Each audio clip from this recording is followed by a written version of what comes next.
నమస్తే, శ్రీమాత్రే నమః. ఇప్పుడు మనం నవంబర్ మాసం 2024, 2025 మార్చి వరకు మేషాది ద్వాదశ రాశుల వరకు ఎలా ఉండబోతోంది, వారి యొక్క శుభాశుభ ఫలితాలు ఏమిటి, ఏం చేయాలి, ఏం చేయకూడదు, సూచనలు, పరిహారాలు అవన్నీ ఇప్పుడు మనం ఒక్కొక్కటిగా చూద్దాము. తదుపరి రాశి ధనస్సు రాశి. ఈ రాశి వారికి శుభాశుభ ఫలితములు మిశ్రమంగా ఉన్నాయి. ఆదాయకు మించిన ఖర్చులు కనబడుతున్నాయి. రుణములు చేయవలసిన అవసరం కూడా ఏర్పడే సూచన ఉన్నది. వివాహాది శుభకార్యములకు ఆటంకాలు కలిగేటట్టుగా ఉంది. ఉద్యోగస్తులకు అలవి కాని ప్రదేశంలో, అంటే మీకు ఇష్టం లేని ప్రదేశంలో దూర ప్రాంతాలకు ట్రాన్స్ఫర్ అయ్యే అవకాశం కనబడుతోంది.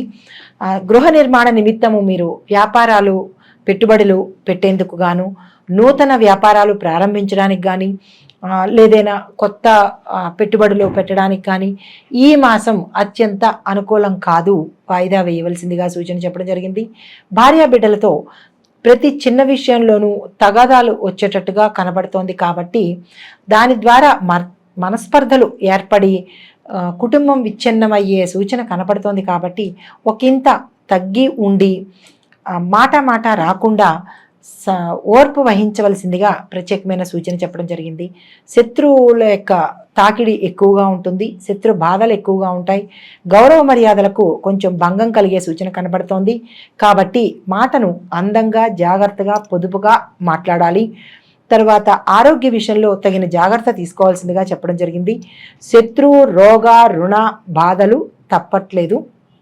అయితే వాహన ప్రమాదము గోచరిస్తోంది. కాబట్టి తగిన జాగ్రత్తలు తీసుకొని మీరు ప్రయాణం చేసినట్టయితే చాలా మంచిది. తరువాత ఎముకలకు సంబంధించినటువంటి ప్రమాదాలు కానీ, లేదా ఎముకలకు సంబంధించిన రుగ్మతలు కానీ వచ్చే అవకాశం కనబడుతోంది. డాక్టర్ పర్యవేక్షణ చాలా అత్యవసరము.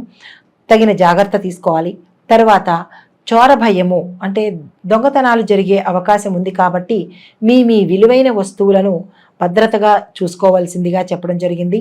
అతి ప్రధానంగా చెప్పే సూచన ఏంటంటే, ఈ మాసంలో మీకు కొంచెం అనుకూలంగా లేని పరిస్థితుల కారణంగా తదుపరి చెప్పబోయే సూచనలు, పరిహారాలు పాటించి వీటి నుంచి ఒకంత మనశ్శాంతిని పొందే అవకాశం ఉంది. కాబట్టి మీరు తగిన జాగ్రత్తలు తీసుకోవాల్సింది.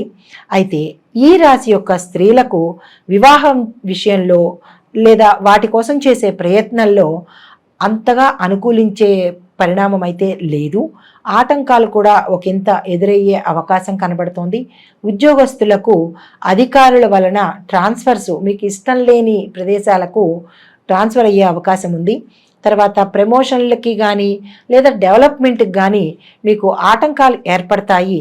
తలచిన కార్యాలు వెంటనే నెరవేరకపోవడం వల్ల ఒకంత మనశ్శాంతికి లేకుండా ఉండడము, మనోవ్యాధికి గురి కావడము జరిగే అవకాశంగా కనపడుతోంది. బంధువర్గంలో మీకు కానీ, మీ మాటకు కానీ అంత విలువలేనిదిగా కనబడుతోంది. కాబట్టి మీరు వారికి సలహాలు ఎటువంటివి ఇవ్వకుండా ఉండడమే మంచిది. స్నేహితులతోనూ విరోధం తప్పదు. కాబట్టి స్నేహితుల్ని ఒకంత దూరంగా ఉంచటమే మంచిదిగా చెప్పడం జరిగింది. శత్రువులు, గుప్త శత్రువులు వృద్ధి అయ్యే అవకాశం కలుగుతోంది. దానికి తగ్గట్టుగా పరిహారాలు చేయించుకోండి. రుణములు చేయవలసిన అవసరం వస్తోంది. ఆ రుణాలు దేనికోసము అనే ప్రాధాన్యతను చూసుకొని అత్యంత ప్రాధాన్యము అని అనుకుంటేనే రుణం చెయ్యండి. లేదు అంటే కాలయాపన చేసి తదుపరి చూసుకోవచ్చు. అయితే ఆరోగ్యం మాత్రం చాలా జాగ్రత్తగా చూసుకోవాల్సిందిగా చెప్పడం జరిగింది. ఆ విషయంలో కొంచెం జాగ్రత్త చూసుకోండి. ఇప్పుడు ఆయా రంగాల వారికి ఎలా ఉందో చూద్దాము. ముందుగా మూలా నక్షత్రం వారికి నవంబర్ 2024, 2025 జనవరి, ఫిబ్రవరి, మార్చి నెలలు వీరికి అన్ని విధాల అనుకూలంగాను, లాభదాయకంగాను, యోగ్యంగాను కనపడుతోంది. కాబట్టి ఈ మాసంలో, ఈ చెప్పదగిన మాసాలలో మీరు ఏదైనా కొత్త వ్యవహారాలు చేసుకుందామన్నా లేదా కీలకమైన పనులు చేసుకుందామన్నా, ఏ విషయానికైనా ఈ మాసాలని మీరు నిరుపయోగం చేసుకోకుండా తగిన విధంగా ఉపయోగించుకోండి. గ్రహశాంతి కోసం మంగళవారం నాడు కేజీ ఉలవలను దానంగా ఇవ్వండి. మీ అదృష్ట సంఖ్యలు 1, 4, 5, 9. అదృష్ట వారాలు ఆదివారము, గురువారము, శుక్రవారము. ఈ వారాలను ఉపయోగించుకుని అదృష్ట సంఖ్యలతో మీ కష్టాలను, ఒడిదుడుకులను ఒకంత మీరు మంచిగా మలుచుకునే అవకాశం ఉంది కాబట్టి సమయస్ఫూర్తితో వ్యవహరించండి. తర్వాత పూర్వాషాఢ నక్షత్రం వాళ్ళకి నవంబరు, డిసెంబరు 2024లోను 2025 ఫిబ్రవరి, మార్చి నెలలు చాలా అనుకూలంగాను, లాభదాయకంగాను, యోగ్యంగాను ఉన్నాయి కాబట్టి మీరేదైనా ప్రయత్నాలు చేసుకోవాలి అని అనుకుంటే కనుక ఈ మాసాలను సద్వినియోగం చేసుకోండి. మీ గ్రహశాంతి కోసము, అంటే మీకు ఉండే గ్రహాల యొక్క అనుకూలత లేని కారణంగా శుక్రవారం రోజు 1 కేజీ బొబ్బర్లను దానంగా ఇవ్వండి. మీ యొక్క అదృష్ట సంఖ్యలు 4, 6, 7, 9.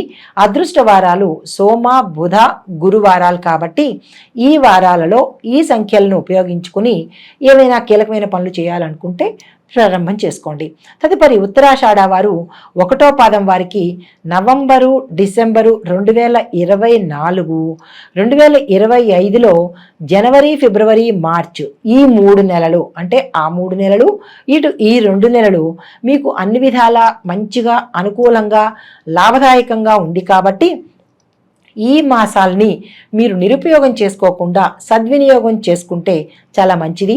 తర్వాత గ్రహశాంతి కోసము ఆదివారం రోజున 1 కేజీ గోధుమలను దానంగా ఇవ్వండి. మీ యొక్క అదృష్ట సంఖ్యలు 3, 4, 5, 9. కలిసొచ్చే వారాలు, అంటే అదృష్ట వారాలు బుధ, గురు, శనివారాలు. అయితే మొత్తంగా ఈ రాశి వారందరికీ చెప్పబోయే పరిహారాలు, సూచనలు ఎందుకు అంటే కొంతమందికి ఈ రాశిలో ఉండేవారికి కొంతమంది అడగచ్చు, మాకు నక్షత్రాలు తెలియవండి, పాదాలు తెలియవండి, మరి మేమేం చేసుకోవాలి అని. వారి కోసమని చెప్పదగిన సూచన ఏంటంటే గురువారము రాహు కేతులకు, అంటే గురు, రాహు, కేతువు ఈ ముగ్గురికి జప దాన చేసుకోవాలి. తర్వాత దత్తాత్రేయ స్వామి వారి దర్శనం చేసుకోవాలి. అష్టాదశ శక్తి పీఠాలలో దర్శించడం కానీ, లేదా అంటే అందులో ఏ ఒక్క పీఠాన్నైనా దగ్గర ఉన్న పీఠాన్ని దర్శించాలి. సుబ్రహ్మణ్య క్షేత్ర దర్శనాలు, తర్వాత పూజలు చేయించుకోవడము ప్రత్యేకమైన సూచన. రుణ విమోచక అంగారక స్తోత్రాన్ని తప్పనిసరిగా మీ నోటితో మీరు చదవాలి. అంతేగాని వినడమో లేకపోతే ఎవరి ద్వారానో చూడడమో కాదు, మీ నోటంట మీరు మాత్రము ఈ రుణ విమోచక అంగారక స్తోత్రాన్ని చదవవలసిందే. అయితే కనకధార స్తోత్రాన్ని పఠించితే చాలా మంచిది. తరువాత ఈ రాశి వారికి శుభప్రదమైన రంగులు పసుపు, నీలము, నలుపు. ఈ 3 రంగులు మీకు శుభప్రదమైన రంగులు కాబట్టి ఈ రంగులతో, అదృష్ట సంఖ్యలతో, అదృష్ట వారాలతో మీ పనులను త్వరితగతిన ముందుకు తీసుకెళ్ళండి. అయితే ఈ రాశి వారు జపించదగ్గ మంత్రం ఓం శ్రీకృష్ణ దేవకృష్ణాయ పూర్వదంతాయ నమః అనే ఈ మంత్రాన్ని 108 సార్లకు తక్కువ కాకుండా జపించి ఆ గ్రహాల అనుగ్రహాన్ని పొంది మీరు ఒకంత మనశ్శాంతిని, మీ పనుల్లో పురోగతిని సాధించి, ప్రతి గ్రహాలకి ఖగోళ శాస్త్రపరంగా ప్రతి గ్రహము చరిస్తూ ఉంటుంది, అంటే కదులుతూ ఉంటుంది కాబట్టి ఇవి ప్రత్యేకంగా ఒక్కొక్కళ్ళకి చెప్పేది కాదు. అంటే ఇప్పుడు పలానా వాళ్ళకి అని చెప్పేది కాదు. ఆ రాసుల్లో కొన్ని కోట్ల మంది ఉండవచ్చు, ఆ నక్షత్రంలో కొన్ని కోట్ల మంది ఉండవచ్చు. ఇవి గోచార ఫలితాలు, అంటే చెరించే ఫలితాలే కానీ ఇది ఇదమిద్ధంగా ఇది ప్రత్యేకంగా వీరికి అని చెప్పడానికి మాత్రం కాదు. ఇది మీకు ప్రత్యేకంగా కావాలి అని అనుకుంటే మీ పేరుతో నాకు ఇలా జరగట్లేదేంటి, అది అందులో ఇలా చెప్పారు, నాకు ఇలా జరగట్లేదు, ఇది తప్పు, అది కాదేమో అని జ్యోతిష శాస్త్రాన్ని మాత్రం అవమానపరచకూడదు కదా. ఇది పేరుని బట్టి చెప్పేది కాదు. ఇది కొన్ని వేల మంది, కొన్ని లక్షల మందికి ఈ రాశిలో ఉన్న వాళ్ళకి, ఈ నక్షత్రంలో ఉన్న వాళ్ళకి ఎలా ఉండబోతోంది అని చెప్పేది మాత్రమే కానీ తప్పనిసరిగా ఇది మీకు అని మీరు మీ స్వయానికి మాత్రం అన్వయించుకోకండి, భయపడకండి.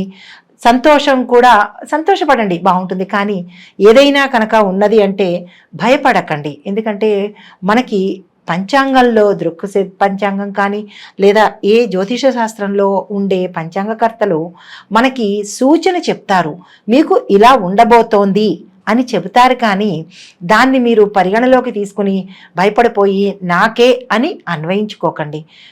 మీకుగా తెలియాలి అంటే కనుక మీ వ్యక్తిగత జాతక పరిశీలనకు చూపించుకుని, పండితులకి చూపించుకొని వారి ద్వారా మీరు ఉపశమనం పొందితే బాగుంటుంది అని ప్రత్యేకంగా చెప్పడం జరిగింది. దీనిలో నెగిటివ్స్ అంటే జరగలేదు అనుకోవద్దు, జరిగింది అని అనుకోవద్దు. మీకు కావలసిన విషయాలను చెప్పటం కోసం ఎవరు ఏ పండితులు చెప్పినా గోచార రీత్యానే చెప్తారు తప్ప పలానా వారి పేరు అని పెట్టి చెప్పడానికి ఇది అవకాశం లేనిది. జ్యోతిష శాస్త్రం అనేది మనకి మార్గాన్ని సూచించే ఒక దిక్సూచి లాంటిది మాత్రమే. దాన్ని ముందుగా తెలుసుకుని తగు జాగ్రత్తలు తీసుకుంటామని చెప్పడానికి ఈ శాస్త్రం మనకి ఉపయోగపడుతుంది. దీనిలోని తప్పొప్పులను ఎంచకుండా, నెగిటివ్స్గా ఆలోచించకుండా, ఎవరిని దూషించకుండా, ఒకరు ఎక్కువ కాదు ఒకరు తక్కువ కాదు. పండితులు చెప్పేది ఎప్పుడూ సమంజసమయ్యే ఉంటుంది. అన్నీ చూసుకునే చెప్తారు కాబట్టి ఎవరిని దూషించవద్దు. మీ సొంతంగా ఆలోచించి మీ సొంతంగా మీ నిర్ణయాలు తీసుకోవద్దని ఈ ముఖంగా ప్రేక్షకులకు నేను విన్నవించుకుంటున్నాను.